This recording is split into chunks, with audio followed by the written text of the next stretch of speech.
नमस्कार, मी माधुरी वैद्य. भगवद्गीतेच्या अनेक वैशिष्ट्यांपैकी आणखी एका वैशिष्ट्याची आज माहिती करून घेऊया. हा श्रीकृष्ण आणि अर्जुन यांच्यामध्ये झालेला संवाद आहे. त्याचं वैशिष्ट्य हे आहे की तो युद्धभूमीवर, कुरुक्षेत्रावर युद्ध सुरू होण्याच्या वेळेला झालेला आहे. धर्म, कर्म, जीवन, आत्मा, मोक्ष इत्यादी अनेक विषयांविषयी अर्जुनाला पडलेले प्रश्न त्यांनी भगवंतांना विचारले आणि त्या सर्व प्रश्नांची उत्तरं ही तत्त्वज्ञान सांगून श्रीकृष्णांनी दिलेली आहेत आणि अर्जुनाला उपदेश केलेला आहे. आणि म्हणूनच अनेक अभ्यासक, थोर अभ्यासक गीतेला बॅटलफील्ड फिलॉसॉफी असंही म्हणतात. गीता हे अद्वितीय महाकाव्य आहे. ग्रीक महाकाव्य इलियड हे जगप्रसिद्ध ट्रॉय या युद्धावर आधारलेले आहे. पण तिथे प्रत्यक्ष रणांगणावर तत्त्वज्ञान सांगितलेलं दिसत नाही. भगवद्गीतेतले श्लोक हे छंदबद्ध आहेत आणि म्हणून ते गेय आहेत. ज्याला तालासुराची थोडी आवड आहे अशी कोणतीही व्यक्ती हे श्लोक गाऊ शकते आणि ते सहज पाठ होऊ शकतात. सोप्या संस्कृत शब्दात असल्यामुळे ते समजतात आणि त्यामुळे ते आवडतात. गायल्यामुळे श्लोकांचं मंत्र सामर्थ्य कमी होतं का? तर अजिबात नाही. चला तर मग आज आपण या भागामध्ये दुसऱ्या अध्यायातले 8 आणि 9 हे श्लोक समजून घेऊया. अर्जुन म्हणतो, नहि प्रपश्यामि ममापनुद्यात् यच्छोकमुच्छोषणमिन्द्रियाणाम् अवाप्य भूमावसपत्नमृद्धं राज्यं सुराणामपि चाधिपत्यम्. आता ह्या श्लोकातले शेवटचे जे 2 चरण आहेत ते आधी समजून घेऊया. भूमौ असपत्नम वृद्धम, भूमीचं निष्कंटक म्हणजे शत्रुरहित, धनधान्य समृद्ध, धनधान्यानी संपन्न असलेलं राज्य, सुराणामपि चाधिपत्यम, सुराणाम म्हणजे देवांचं आणि आधिपत्य म्हणजे स्वामित्व. आता श्लोकाच्या पहिल्या 2 चरणांकडे आपण लक्ष देऊया.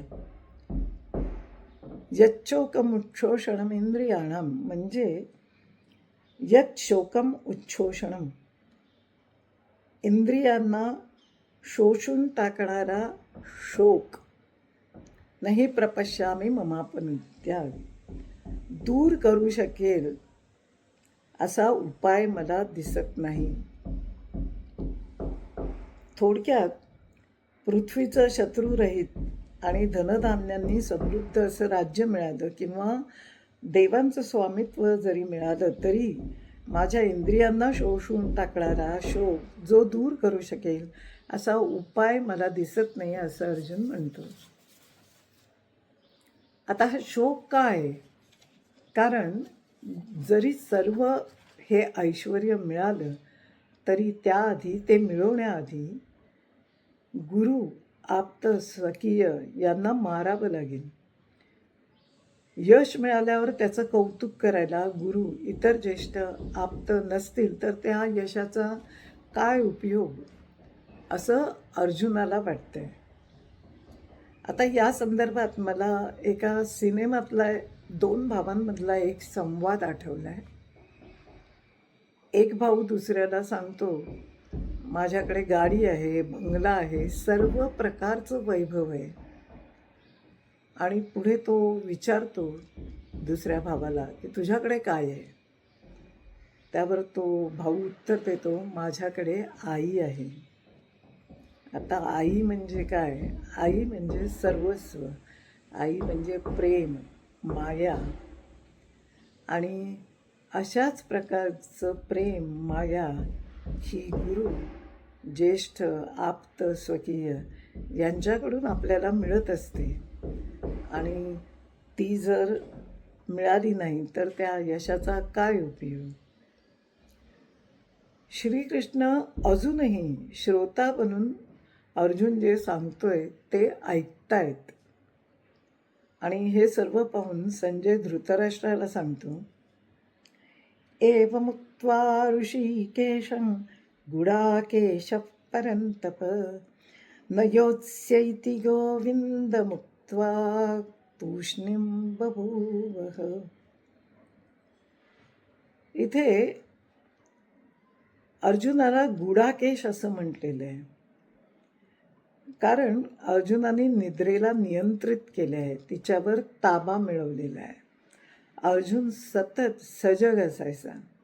या संबंधात महाभारतात काही ठिकाणी म्हटलेलं आहे की जेव्हा त्यातलाच एक प्रसंग, जेव्हा पांडव हे वनवासात गेले होते तेव्हा अर्जुन रात्रीचा पहारा करायचा. तो अत्यंत सजग असायचा. आणि त्याचप्रमाणे विराटाच्या गायी कौरवांनी रात्रीच्या वेळेस पळवून नेण्याचा प्रयत्न केला होता. आणि त्यावेळेला अर्जुन तिथे असताना त्यांनी लगेच युद्ध करण्याचा निर्णय घेतला आणि ते करून कौरवांना पळवून लावलं. अशा निद्रेवर ताबा असलेल्या अर्जुनाने इंद्रियांवर ताबा असलेल्या श्रीकृष्णाला, ऋषिकेश याला एवढं बोलून न योत्स्य म्हणजे युद्ध करणार नाही असं स्पष्टपणे सांगितलं. आणि तूष्णीम बभूव म्हणजे अर्जुन गप्प झाला.